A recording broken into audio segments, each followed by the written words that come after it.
Hello viewers, welcome back to my channel. So ఈరోజు మన video వచ్చేసి పర్సంటేజ్ లెవెల్ 2 ప్రాబ్లమ్స్ అండి. సో ఆల్రెడీ మనం కొన్ని చూసాము, ఈరోజు మరిన్ని కొన్ని చూద్దాము. కొన్ని టాపిక్స్ ఇంకా కవర్ చేయాల్సి ఉంది, సో అందుకని ఇంకొన్ని చేస్తున్నాను అనమాట. సో ఫస్ట్ క్వశ్చన్ వచ్చేసి Joy paid $72 for a bangle after a discount of 70%. Find the price of the bangle before the discount. Okay, question ఏంటండి, జాయ్ పేడ్ ఎంతంట $72 దేనికి, bangle after discount of 70%. So తనకి డిస్కౌంట్ ఎంత వచ్చిందండి? డిస్కౌంట్ అంటే ఎంత అంటే ఏంటి, ఆఫర్ కదా, అంటే తక్కువ పడింది అనమాట. ఓకే, మామూలు ప్రైస్ కంటే తక్కువ పడింది. సో ఎంత తక్కువ పడిందంటే 70%. అంటే ఎంత శాతం కట్టాడు తను? 30% కట్టాడు, రైట్. అమౌంట్ వచ్చేసి 30% తను పే చేశాడు. సో అంటే $72 30% అనమాట, రైట్. పే చేసింది ఎంత? $72. ఎంత పర్సెంటేజ్ పే చేశాడు? ఎంత పర్సెంటేజ్ పే చేశాడు అంటే 30%. ఓకే, ఎందుకంటే 70% డిస్కౌంట్, అంటే 70% తగ్గింది. ఓకే, సో ఈ 30% $72 అయితే క్వశ్చన్ ఏంటి, find the price of the bangle before the discount. So before the discount ఎంత అంటే 100% డిస్కౌంట్ ముందంటే ఏం డిస్కౌంట్ లేదు, అంటే 100% ఎంత అని అడుగుతున్నాడు. సో 30% 72 అయితే 1% ఎంత? 72/30, రైట్. సో 100% ఎంత? 100% is equal to 72/30 times 100. So cancel. So okay, 3 table ఇందులో వచ్చేసి 3 2s are 6, 4 3s are 12, 24 times.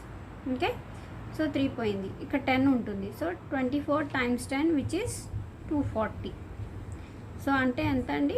$240 అయితే తనకి 70% డిస్కౌంట్ ఇచ్చి 30%కి అంటే $72కి బ్యాంగిల్ని అమ్మాడు అనమాట. ఓకే, సో అర్థమైంది కదా ఫస్ట్ క్వశ్చన్. సో డిస్కౌంట్ అంటే ఉన్న అమౌంట్కి తగ్గించడం అనమాట. ఎంత తగ్గించడం అనేది నంబర్స్లో కాదు, పర్సంటేజ్లో చెప్తారు. సో దాన్ని బట్టి మనం ఇచ్చిన వాల్యూకి దాని కరస్పాండింగ్ పర్సంటేజ్ ఎంతో కనుక్కుంటే మనకి మిగిలిన వాల్యూ ఆటోమేటిక్గా వచ్చేస్తాయి అనమాట పర్సంటేజెస్లో. చాలా easy problems. Okay, so next second question చూద్దాము. సెకండ్ క్వశ్చన్ కూడా నేను పర్సంటేజ్ డిస్కౌంట్స్ నుంచి తీసుకున్నాను. సో ఫస్ట్ నేను క్వశ్చన్ రీడ్ చేస్తాను. Mary paid $36 for 30 curry puffs. After a 20% discount, if she have bought the curry puffs without the discount, how many curry puffs can she get with the same amount of money? So Mary paid ఎంత అండి? $36 pay చేసింది అనమాట. $36కి ఎన్ని curry puffs వచ్చినాయి తనకి? 30 curry puffs వచ్చినాయి. After 20% discount. So ఇదంతా తను బై చేసింది డిస్కౌంట్ మీద. సో ఎంత పర్సెంటేజ్ డిస్కౌంట్ అండి? 20%. 20% డిస్కౌంట్ అంటే ఆమె అమౌంట్ ఏదైతే కట్టిందో అది ఎంత పర్సెంటేజ్కి కట్టింది? 80% కట్టింది, రైట్. సో 80% $36 అనమాట. ఓకే, సో మనకి పర్సంటేజ్ కరస్పాండింగ్ నెంబర్ వచ్చేసింది. ఇంకా మనం ఏది అడిగినా మనం కనుక్కోవచ్చు. సో 1% ఎంత అండి? 36/80, రైట్. 100% ఎంత? 100% is equal to 36/80 times 100. Common ఫ్యాక్టర్స్ని తీసేయండి. 2 ఏకం 4 సార్లు, 2 ఏకం 5 సార్లు, రైట్. ఓకే, ఇది 4 9 36, అంటే 9 5 $45. ఓకే, సో 100% $45 పే చేస్తే 30 కర్రీ పఫ్లు వచ్చాయి. బట్ ఆమెకి ఏంటంటే 20% డిస్కౌంట్ అవ్వటం వల్ల $36కి 30 కర్రీ పఫ్స్ వచ్చినాయి. అంటే డిస్కౌంట్ ఇవ్వకపోతే ఒక కర్రీ పఫ్ కాస్ట్ ఎంత? ఒక కర్రీ పఫ్ కాస్ట్ ఎలా వస్తుంది? 1 curry puff cost is equal to ఎంత అండి? మొత్తం 30 కర్రీ పఫ్లు $45. ఒక కర్రీ పఫ్ ఎలా వస్తుంది?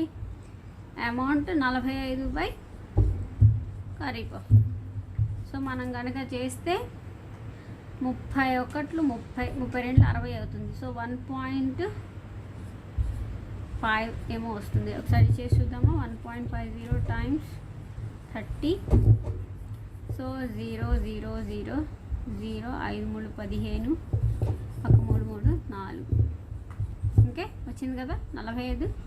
అంటే $1.50 ఒక కర్రీ పఫ్ పడింది అనమాట, ఎప్పుడు డిస్కౌంట్ ఇవ్వక ముందు.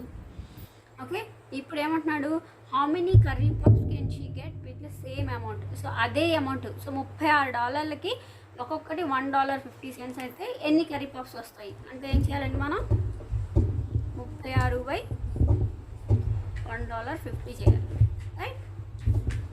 సో మనకి ఎంత వస్తుందంటే 24 కర్రీ పఫ్స్ వస్తాయి. కావాలంటే మీరు చేసి చూడండి. ఓకే ఓకే, సో 36/1.5 వచ్చేసి మనకి ఒక్కొక్క కర్రీ పఫ్ ₹1.50 అయితే ₹36కి మనకి 24 కర్రీ పఫ్స్లు వస్తాయి. కాబట్టి మీరు మల్టిప్లై చేసుకోండి, మీకు 36 వస్తుంది. ఓకే, సో అదన్నమాట. Okay, so next question.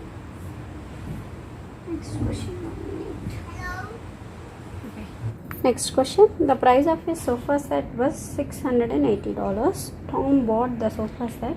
If he still had to pay 7% GST, how much did the sofa set cost altogether? ఇక్కడ ఏమంటున్నాడంటే సోఫా సెట్ వాస్ $680 అనమాట. Okay, so easy. If he still had to pay GST, so ఇది వచ్చేసి 100% value అంటే sofa set మొత్తం cost 680, but మనం GST pay చేయాలి 7%. So 1% is equal to ఎంత, ఈ నెంబర్ నుంచి 6.8, రైట్. 680/100, 0 0 క్యాన్సిల్, 68/10 అంటే 6.8. ఓకే, సో 7% అంతే ఎంత 6.8 × 7. సో 6.8 × 7 చేస్తే ఎంత వస్తుంది, 756, 5 7 42, 42 5 47. సో ఒక పాయింట్ తర్వాత డెసిమల్ పాయింట్ అంటే 47.6. సో ఈ అమౌంట్కి ఈ అమౌంట్ యాడ్ అవ్వాలన్నమాట. సో యాడ్ చేస్తే ఎంత, 680 కదా, 0.6 7 8 4 12 7. సో ఎంత వచ్చిందండి అమౌంట్. సో ఆల్ టుగెదర్ ఎంత పే చేయాలి, $727.60. సో అదేనండి ఈరోజు ప్రాబ్లమ్స్. హోప్ మీకు అన్నీ అర్థమయ్యాయి అనుకుంటున్నాను. Thanks for watching. See in the next video. Bye.